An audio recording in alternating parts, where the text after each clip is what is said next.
জানো টুনি, আমার যে কি খুশি লাগছে। আর কিছুদিন পর তোমার ওই সুন্দর সুন্দর ডিম থেকে দুটো ছেলের ছানা বের হবে, আর আমাকে বাবা বলে ডাকবে। হ্যাঁ গো টুনা, এই ডিম দুটো নিয়ে আমিও অনেক খুশি। কিন্তু টুনা, এই ডিম থেকে ছেলে ছানা বা মেয়ে ছানা যাই হোক, আমি দুটোতেই খুশি। না গো টুনি, আমার ছেলে ছানাই চাই। আমি আমার ছেলেদের সাথে খেলবো, মজা করব, ওদের উঠতে শেখাবো, কত স্বপ্ন আমার। তবে আমি এখন দানা খুঁজতে গেলাম, তুমি বাসাতেই বসে থাকো আর নিজের খেয়াল রেখো। আচ্ছা টুনা, যাও, নিজের খেয়াল রেখো আর সাবধানে যেও। এই কথা বলে টুনা জঙ্গলে দানা খুঁজতে যায়, আর টুনি বাসায় থেকে ডিমে ভালোভাবে তা দিতে থাকে। টুনা আমার কথা একেবারেই বুঝতে পারে না, সারাদিনই শুধু বলে ছেলে হবে ছেলে হবে। তবে আমার কোনো সমস্যা নেই, আল্লাহ আমাকে যা দেবে তাতেই আমি খুশি। তো বন্ধুরা, তোমরা যে টুনি পাখিকে দেখতে পাচ্ছ, এ বাস করে অচিনপুর নামক এক গ্রামের পাশে এক বড় জঙ্গলে। টুনি পাখি দুটো ডিম দিয়েছে, কিন্তু টুনার আশা যে তার ছেলেই হবে। আর ছেলের জন্য টুনি সব সময় যত্ন করতে থাকে।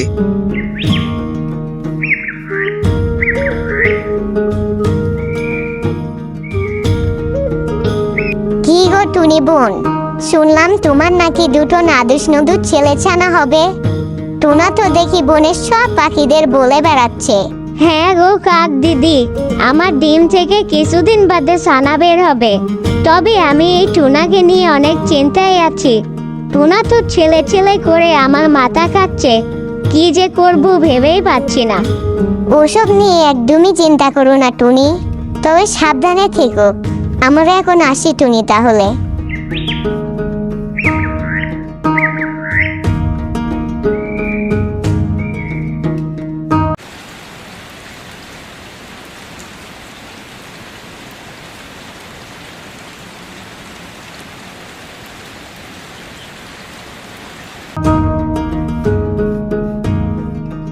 এভাবে কিছুদিন পর ডিম ফেটে দুটো মেয়ে ছানা বের হয়।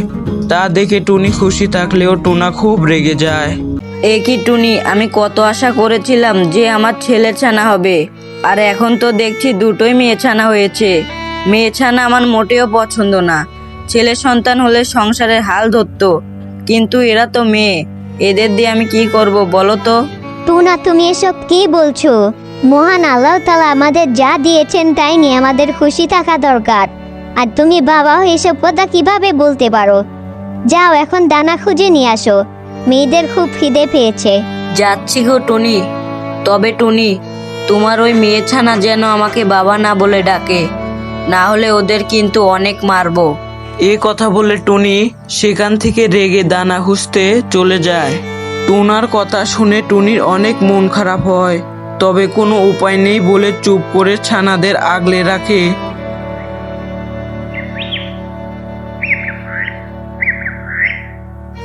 এভাবে বেশ কয়েকদিন কেটে যায়, আর এখন ছানারা একটু একটু কথাও বলতে পারে। টুনির মুখে এসব কথা শুনে দুই ছানার অনেক মন খারাপ হয়। তারপর থেকে টুনাকে আর তারা বাবা বলে ডাকে না। অবশেষে টুনির আবারও ডিম দেওয়ার সময় হয়, এবং বিকেলে সে আবারও একটা বাসায় ডিম দেয়। মা, এবার এটা আমাদের ভাই হবে তাই না? আর এখন বাবা অনেক খুশি হবে। হ্যাঁ রে মা, আমারও মনে হয় এই ডিম থেকে একটা ছেলে ছানা বের হবে। অবশেষে তোর বাবার স্বপ্নটা যেন সত্যি হয়। টুনি এবং টুনির ছানারা যখন এসব কথা বলছিল, তখনই সেখানে টুনা চলে আসে। সে কি গো, তুমি আবারও ডিম দিয়েছো? যেন আমার যে কি খুশি লাগছে এটা দেখে। এবার এই ডিম থেকে আমার একটা ছেলে ছানা বের হবে, আর এবার আমার ছেলে হলে বনের সব পাখিদের নিমন্ত্রণ করে খাওয়াবো। টুনার এমন কথা শুনে টুনিও অনেক খুশি হয় এবং ডিমে ভালোভাবে তা দিতে থাকে।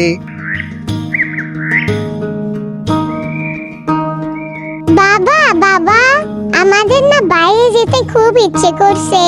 তুমি আমাদের দু বোনকে বাইরে ঘুরতে নিয়ে যাবে বাবা? কি, তুই আমাকে বাবা বলে ডাকলি? আচ্ছা টুনি, তোমাকে না বলেছিলাম তোমার মেয়ে ছানারা যেন আমাকে বাবা না বলে ডাকে? আজকে বলেছে, কিন্তু পরের বার যেন না বলে, না হলে তোমার মেয়ে ছানাদের কিন্তু বাসা থেকে বের করে দেব। এই কথা বলে টুনা বাসা থেকে বেরিয়ে যায়।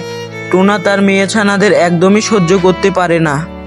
মা মা, বাবা আমাদের সঙ্গে সব সময় এমন করে কথা বলে কেন? মনে হয় আমরা বাবার নিজের মেয়ে না। এমন কিছু না রে মা, তোর বাবার কথাই তোরা কিছু মনে করিস না কেমন? আর শোন মা, আজ থেকে তোরা তোর বাবার সাথে কোনো কথা বলবি না, ঠিক আছে? তোর বাবা ছেলে ছানা চেয়েছিল, এজন্য তোর বাবার মন অনেক খারাপ। সবই তো উপরওয়ালার দান, এসব নিয়ে মন খারাপ করে কি হবে? তোর বাবাকে বোঝাতেই পারি না। এভাবে কয়েকদিন কেটে যায়। কয়েকদিন পর অবশেষে টুনির এই ডিম থেকেও একটা মেয়ে ছানা বের হয়।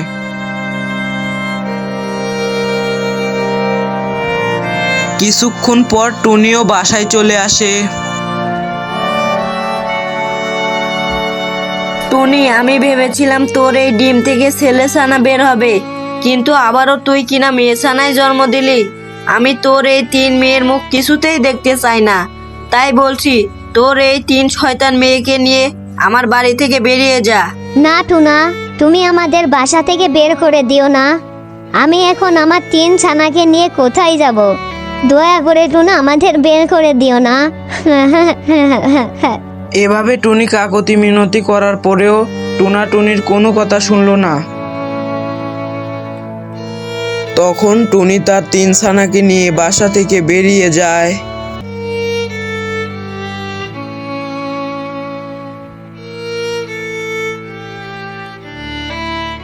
টুনি এবং টুনির 3 ছানা উঠতে উঠতে কাক বোনের সাথে দেখা হয়ে যায়।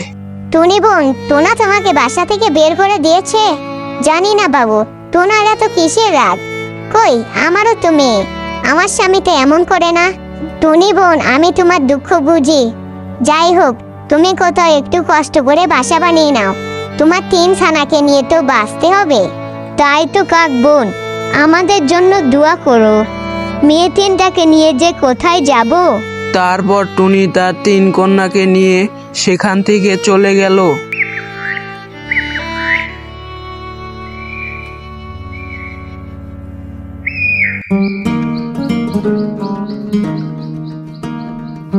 তারপর টুনি এবং তার ছানারা দিনরাত পরিশ্রম করে জঙ্গলের বড় একটি গাছে সুন্দর একটি বাসা তৈরি করে এবং তারা সেখানেই থাকতে শুরু করে।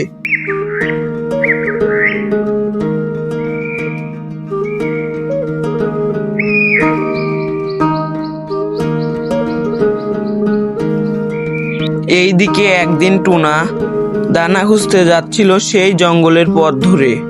হঠাৎ তার মাথায় গাছের ডাল ভেঙে পড়ে আর টুনা ভীষণ আঘাত পেয়ে মাটিতে পড়ে যায় আর সাহায্যের জন্য চিৎকার করতে থাকে।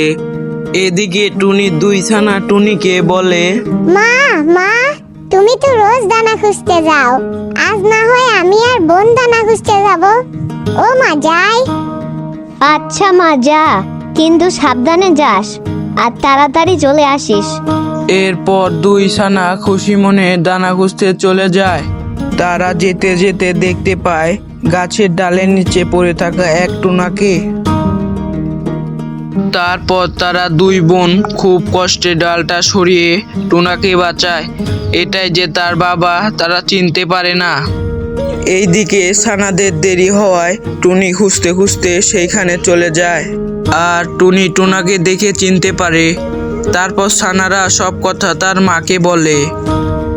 দেখেছো টুনা, মেয়ে বলে এদের কত অপমান করে আমাদের তাড়িয়ে দিয়েছিলে, আজ কিনা সেই মেয়েরাই তোমার জীবন বাঁচালো। ছানারা, এটাই তোর বাবা। টুনি, এভাবে বলো না আমায়, আমি আমার নিজের ভুল বুঝতে পেরেছি। মেয়ে হলেও এরা কোনো কিছুতেই কম না। ছানারা, তোরা এই বাবাকে ক্ষমা করে দিস সোনা। ছোট্ট সোনারা, তোরা আমাকে মাফ করে দিস। আমি তোদের সাথে অনেক অন্যায় করেছি, এমনকি তোদের সাথে কথাও বলি নাই। টুনার কথা শুনে সবাই অনেক খুশি হয়। এরপর টুনিও টুনাকে ক্ষমা করে দেয় আর তারা সবাই মিলে সুখে শান্তিতে বসবাস করতে থাকে।